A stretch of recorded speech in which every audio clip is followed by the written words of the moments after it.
By making too woke be a cancelable offense. It's important for America to have a center-left party, and for that party to be competitive. And a good first step toward that goal would be to make the voters not want to punch you in the face. The reason I'm so mad at the Democrats is because as a voter, the issues that were important to me were democracy and the environment. And now, there's no one to champion or defend either of them because you, with your aggressively anti-common sense agenda and shitty exclusionary attitude, blew it. Bill Maher has once again sparked outrage among the progressive left, and the online meltdowns are nothing short of spectacular. They still can't come to terms with the fact that Kamala Harris lost the election, so the excuse machine is working overtime. But Maher, a self-described left-leaning commentator, just dropped a brutal reality check that sent critics into full-blown panic mode. If you're ready for unfiltered political commentary that shakes the activist crowd to its core, make sure to subscribe and let's dive right in. My message to the losers: losers, look in the mirror. No? Well, maybe you should. Sorry. Well, that's my feeling. Losers, look in the mirror, okay? You know, yeah. I mean, for months, Democrats have been saying, how is this even close? And they're right, it wasn't. That message alone was enough to send certain corners of the left into a complete tailspin.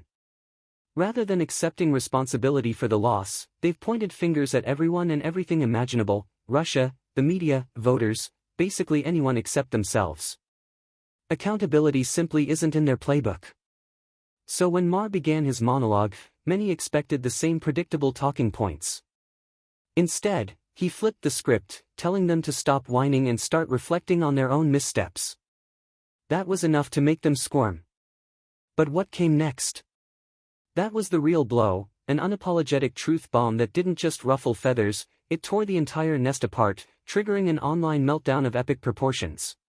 They could not conceive of a second Trump term, but they should have. When does America ever turn down seconds? I mean, come on.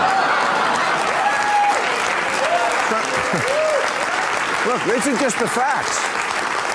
This is just the facts. Trump won all the swing states, all 7. I mean, he ran the table. Trump won so big. Today he called the Secretary of State in Georgia and he asked him to lose him 11,000 votes. It's no wonder Maher drives so many progressives up the wall, because nothing stings more than being publicly roasted by one of your own. They expect him to follow the same formula as other late-night hosts, recycle the usual talking points, dish out cheap shots at the other side, and keep the audience comfortably nodding along. But Maher isn't here to play team cheerleader. He calls out hypocrisy wherever he sees it. And when his criticism lands on Democrats, it's not just sharp, it's devastating, leaving his own side scrambling for explanations and licking their wounds in public. You know, he has an amazing coalition. He kept the old crowd that likes him. He got a lot of new voters. He got a lot of people who say they just want to see what he'll do. I call this the get the cat high vote.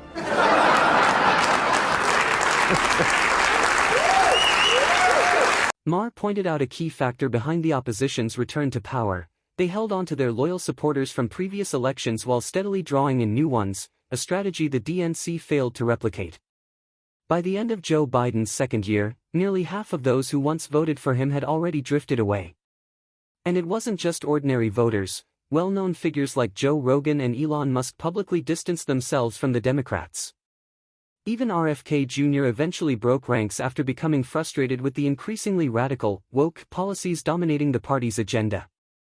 Maher's point was clear: the other side focused on both retention and growth, while Democrats alienated parts of their own base and watched their coalition crumble in real time. He did better, like in every demographic. The exit poll said he grabbed 52% of white women. He also got their votes.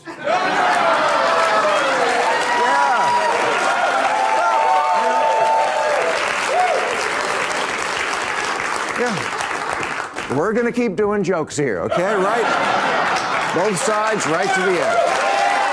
One particularly surprising shift was in the white female vote, where Democrats saw major losses despite years of relentless efforts to discredit their political rival. They tried everything: high-profile legal battles, media spectacles, and non-stop negative coverage. Every statement, every hearing, every expression was broadcast in exhaustive detail with the clear intent to make that rival politically toxic. Yet when the dust settled, much of that narrative fell apart, and large segments of voters decided to write their own ending to the story. Have completely lost the ability to speak truth to bullshit. The Democratic polling firm Blueprint told Democrats months ago that black voters, aka their supposedly liberal base, were more likely to find the president too liberal than too conservative. They also found that voters didn't just want Harris to distance herself from Biden, they wanted her to distance herself from what they believe the entire Democratic Party has become, a Portlandia sketch. While Democrats were losing ground with certain white voters, Kamala Harris was also struggling with black voters, a demographic the party has often treated as guaranteed. Why? Because the leadership had veered so far into niche cultural battles that they alienated many within their own coalition.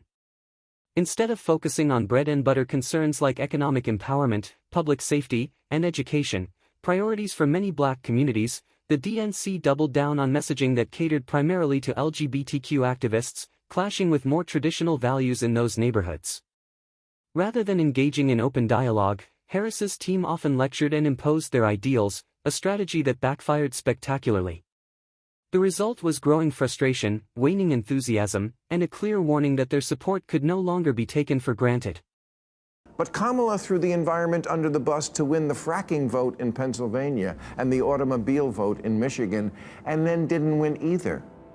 At the presidential debate, environment came up once, and Kamala used the opportunity to brag that we've increased domestic gas production to historic levels. And Trump, of course, called Mother Nature a childless cat lady.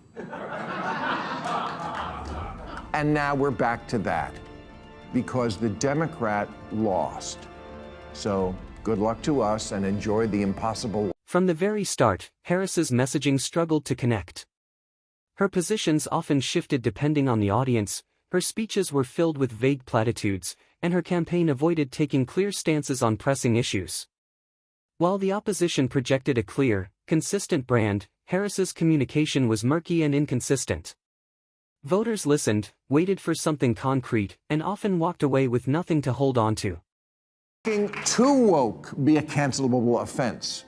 It's important for America to have a center-left party, and for that party to be competitive. And a good first step toward that goal would be to make the voters not want to punch you in the face. Maher is absolutely right. If Democrats want to win again, they must loosen the suffocating grip of woke culture. Letting fringe hyper-progressive ideals dominate the platform has alienated huge swaths of ordinary Americans who want practical solutions, not lectures. Instead of pushing identity politics at every turn, they should be addressing real-life concerns: jobs, safety, stability. Policies should be rooted in reality, not whatever is trending on social media. This obsession with virtue signaling isn't inspiring anyone, it's irritating them.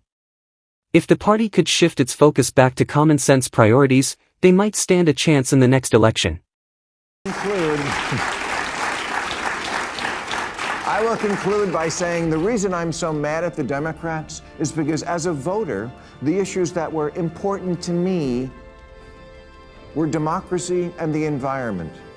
And now, there's no one to champion or defend either of them because you, with your aggressively anti-common sense agenda and shitty exclusionary attitude, blew it.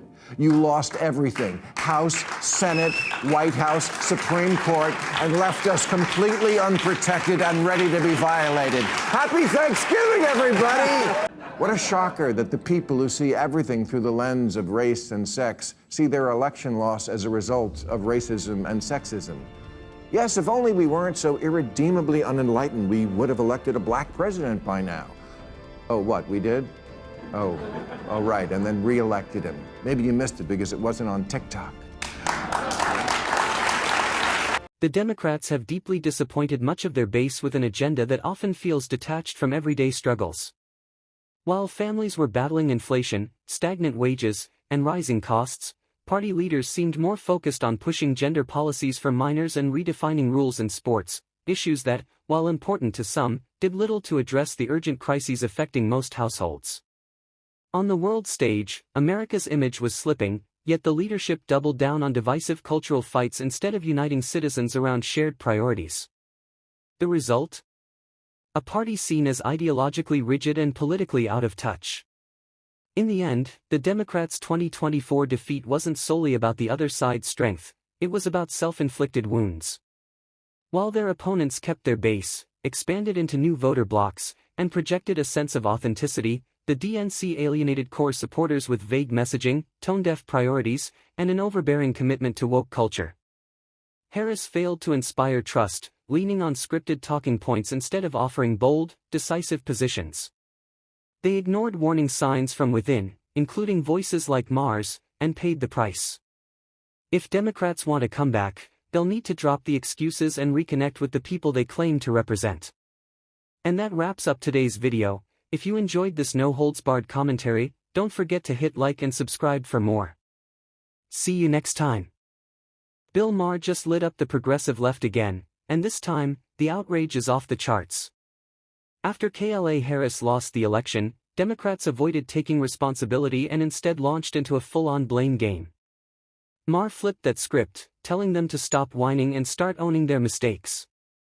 He pointed out that the opposition kept their base strong while pulling in new voters, while Democrats managed to alienate their own supporters. Harris's message was inconsistent, her priorities drifted from real-life concerns to divisive cultural battles, costing her both black voter support and white women voters.